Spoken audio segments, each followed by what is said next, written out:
இப்ப ஹீரோவும் ஹீரோயினும் ஒரு வழியா காதல சொல்லி ரெண்டு பேருமே ஒருத்தருக்கு ஒருத்தர் மனசார விரும்பவும் ஆரம்பிக்கிறாங்க. அதே சமயம் கோவிலோட திருவிழாவுமே வருது. இந்த நேரம் வீட்ல யாருமே இல்லாதனால ஹீரோயின் தனியா இருக்கும்போது ஹீரோவுமே அந்த இடத்துக்கு போயிடுறாரு. இப்ப ஹீரோயினுமே உனக்கு அவ்வளவு தைரியம் இருக்கா, தைரியம் இருந்தா வீட்டுக்குள்ள வந்து பாரு அப்படின்னு சொல்லும்போது இப்ப அவனுமே எனக்கு என்ன பயம் இருக்குது அப்படின்னு சொல்லிட்டு வீட்டுக்குள்ளேயுமே வரான். அந்த நேரம் அவங்க அத்தையுமே திருவிழா முடிச்சு வீட்டுக்குள்ள வராங்க. அப்ப எங்க இவனை பாத்துற போறாங்கன்னு சொல்லிட்டு அவங்களுக்கு தெரியாம இந்த பையனை வெளியே அனுப்ப, ஆனா அந்த சமயம் அவங்க சித்தப்பாவுமே பாத்துறாரு. எவ்வளவு தைரியம் இருந்தா எங்க வீட்டு பொண்ணு மேலே கையை வைப்ப அப்படின்னு சொல்லிட்டு இப்ப அவனை போட்டு பயங்கரமா அடி அடி நடிக்க, இந்த பக்கம் அவனோட ஃப்ரெண்டுமே வந்துட்டு உங்க பொண்ணை கண்டிச்சு வைங்க, எங்க பையனை வந்து தொடாதீங்க அப்படின்னு சொல்லிட்டு அவனை கூட்டிட்டு போயிடுறான். இப்ப ஹீரோனோட சித்தப்பாவுமே உனக்கு எவ்வளவு தைரியம் இருந்தா அவனை போய் காதலிப்பேன்னு சொல்லிட்டு அவளையுமே அடிச்சிடுறாரு.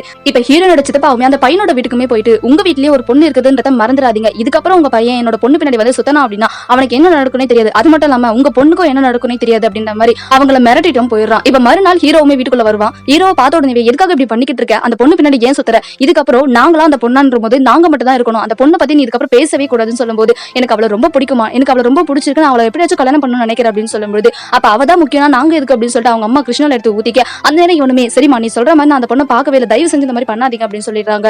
அதே சமயம் அந்த பொண்ணுக்கு அந்த பக்கம் அவங்க அண்ணன் கிட்ட பேசி கல்யாணத்தையும் தடபுடல அரேஞ்ச்மெண்ட் பண்றாங்க. இந்த கல்யாணத்துல எந்த ஒரு தப்பு நடந்துடக்கூடாது அப்படின்றதுக்காக அந்த பொண்ணோட சித்தப்பாவும் அந்த பையனோட ஃப்ரெண்டு கிட்ட போயிட்டு உன்னோட நிலத்தை நான் உனக்கே திருப்பி கொடுத்துறேன், ஆனா நீ உனக்கு ஒரே ஒரு வேலையை மட்டும் செய்யணும், அந்த பையனை தீர்த்து கட்டிட்டு, எனக்கு ரொம்ப பயமா இருக்கு, அவனால இந்த கல்யாணம் நின்னுடுமோ அப்படின்றது பயமா இருக்கு அப்படின்னு சொல்ல, நீங்க எதுவும் கவலைப்படாதீங்க, எனக்கு என்னோட நிலத்தை திருப்பி கொடுத்துறீங்கல்ல, அதுவா ஃப்ரெண்டான்னு பார்க்கும்போது எனக்கு நலன் தான் முக்கியம் அப்படின்ற மாதிரி அவனுமே சொல்லிடுறான்.